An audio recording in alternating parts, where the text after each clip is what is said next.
계측에 대해서 설명드릴게요. 전 시간에 제가 계측에서 두 개로 구분해가지고 설명을 드렸잖아요. 우선 시공관리 계측, 시공관리 단계의 계측이 있고 유지관리 시 계측이 있다.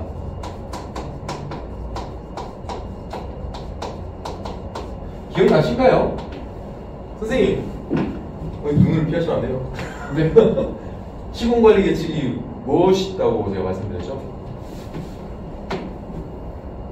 그렇죠. 한 일주일 되니까 생각이 안 나죠. 다시 한번 말씀드릴게요. 시공관리 단계에서 계측은요, 시공을 하다가 붕괴라든지 아니면 시공을 하다가 문제점 아니면 시공을 하면서 보완사항을 찾기 위한 목적이에요. 그러니까 시공관리 이 계측이 메인입니다. 메인. 이 공정들은요, 계측이 아니면 답이 없는 공정들이에요. 계측이 처음부터 끝까지예요. 공사의 관리를 계측이 아니면 할 방법이 없어. 대표적으로 흙막입니다. 흙막이가 그렇습니다. 왜냐? 굴착을 해요. 먼저 굴착을 합니다. 이렇게 집안 상태를 우리가 집안 조사를 통해 가지고 전반적인 흙막이 설계를 진행을 했잖아요.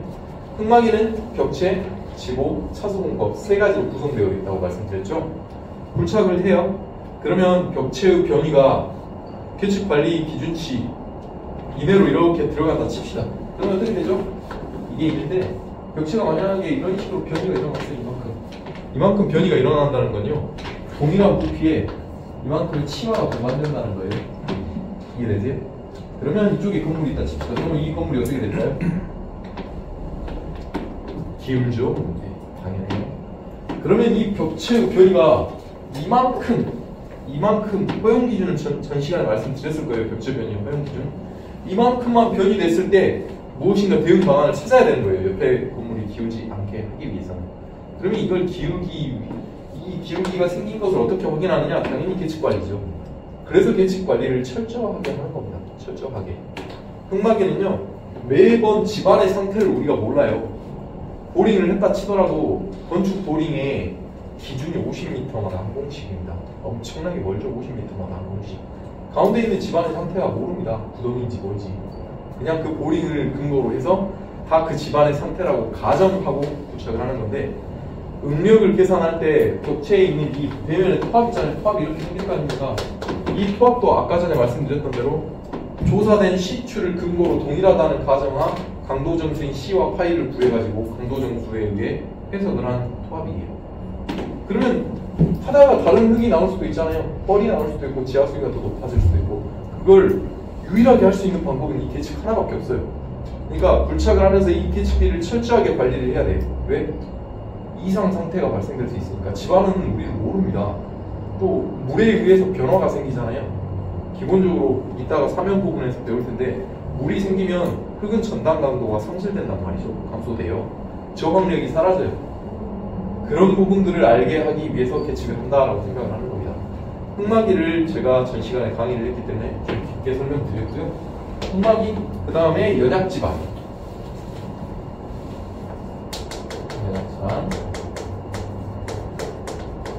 연약지반은 우선 제가 강의를 하진 않았으나 설명을 드릴게요. 보세요. 이렇게 성토가 생겼어요. 성토가. 연약지반에 대해서 계량하는 방법을 간단하게 설명을 먼저 드려볼게요. 집안의 상태가 연약지반이면요, 이 집안의 상태가 N치가 초연약지반일 경우는 2 이하예요. 2 이하. 이게 초연약지반이에요. 0, 1, 2. 이 정도면요, 물구덩이입니다. 못 들어가요. 절대 못 들어가요. 사람도 못 들어가. 이런 집안을 보통 계량을 한단 말이죠. 어떤 계량을 하느냐? 버티컬 드레인. 들어보셨어요? 뭔가요? 버티컬 드레인. 그렇지. 연직 배수 공법. 샌드 드레인, 팩 드레인, 페이퍼 드레인, 페이퍼 보드 드레인, 뭐 이런 것들 있잖아요. PBD라고 하죠. 페이퍼 보드 드레인은. PBD를 가장 많이 쓰죠. 왜냐하면 원가가 싸니까. 그렇죠? 그러면 그거에 대한 원리가 무엇일까요? 간단하게 설명드릴게요. 우선 이렇게 송토, 프리로딩을 가하는 게 가장 중요해요. 앞밀은 이게 제일 중요합니다. 앞밀은 이게 제일 중요해요. 무슨 말이냐면, 이렇게 하중을, 우리가 여기서 제가 물구덩이를 이렇게 툭 털면 어떻게 됩니까? 물이 탁 튀어나가죠. 그렇죠? 똑같아요. 하중을 가하면 이렇게 여기 있던 강국수가 옆으로 솟아이 될 거예요. 이런 식으로 솟아이 된단 말이죠. 물이 양 옆으로 뽑아져 나가는 거예요. 그런데 이 가운데다가 연직 배수제를 설치하면 어떻게 되느냐? 설치한다 칩시다. 이렇게 설치했어요. 그러면 이렇게까지 멀리 물이 가는데 10년이 걸려. 10년이. 근데 여기다 설치하잖아요? 여기만 가면 돼. 여기도 원래 여기 끝까지 이렇게 갔어야 되는데 쭉 오면 돼요. 가까워졌죠? 뭐가? 배수 거리가. 근데 하나를 더 설치한다 칩시다. 이 사이에다가 이렇게 촘촘하게 설치하면 이게 여기 끝까지 갔어야 됐어 원래. 근데 이게 여기까지만 가면 돼요. 조금만 가면 바로 위로 그냥 위에서 눌러주니까 물이 위로 그냥 솟아난단 말이죠.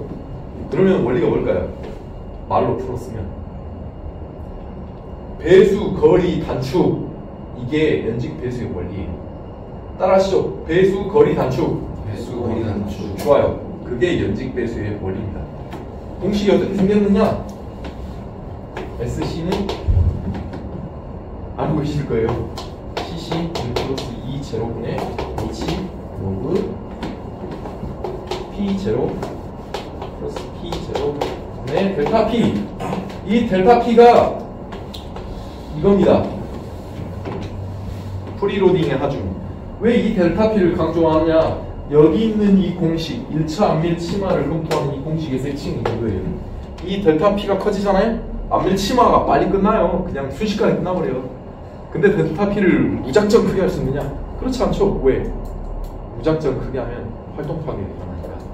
그러면 연약 지반의 계측은 두 개로 볼 수 있겠죠? 방금 전에 말씀드린 대로 활동 파괴, 활동에 대한 안정성을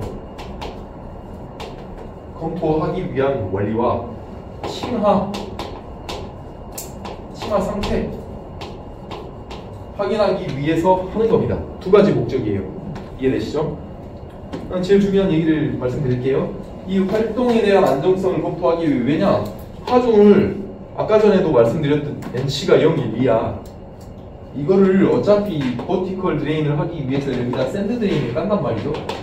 PP 매트를 먼저 깔고 그 다음에 모래를 한 1m 부설하고 PET 매트를 또 깔고 또 모래를 또 한 1m 부설을 해요. 왜냐면 페이퍼 보드 드레인은 넣으려면 장비가 만들어가지고 이렇게 넣어야 되는데 그 장비에 적지압이 있어야지 들어갈 수 있을 거 아니에요.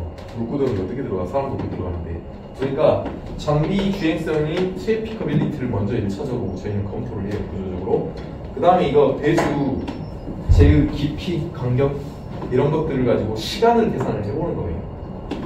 이 높이를 얼마만큼 할지 이걸 했을 때 언제 끝나는 건지 정도를 다 연약 지반을 설계할 때 제가 하는 주요 저희 사무실에서 하는 주요 그래서 설명드리자면 이건 보통 높이가 5m 정도 돼요. 5m 이하로 대부분이 다 끝난단 말이죠. 근데 하루에 일일 성토할 수 있는 양이 30cm 이것밖에 안 돼요. 너무 작죠? 계산을 해봐도 그것밖에 안 나와요. 30cm. 하루에 그거 이상 부설하면 활동 파괴가 일어나요. 이렇게 이따가 사면 부분에 들을 거예요. 이런 식으로 활동 파괴가 일어나가지고 뒤집어져 버려요. 그러다 보니까 하루에 안밀을 어느 정도 해서 전단 강도가 올라간다 싶을 때 그때 또 부설을 하는 거예요. 그래서 이 활동 파괴를 위한 계측기들을 설치해요. 어디서? 연약 지반에서. 이해되시죠? 그리고 여기에 치마가 얼마나 이루어졌는지를 확인해야 위에 얼마만큼 성토할지를 또 결정할 거 아닙니까? 그러다 보니까 두 개를 유기적으로 컨트롤 해서 계속 계측을 하는 거예요.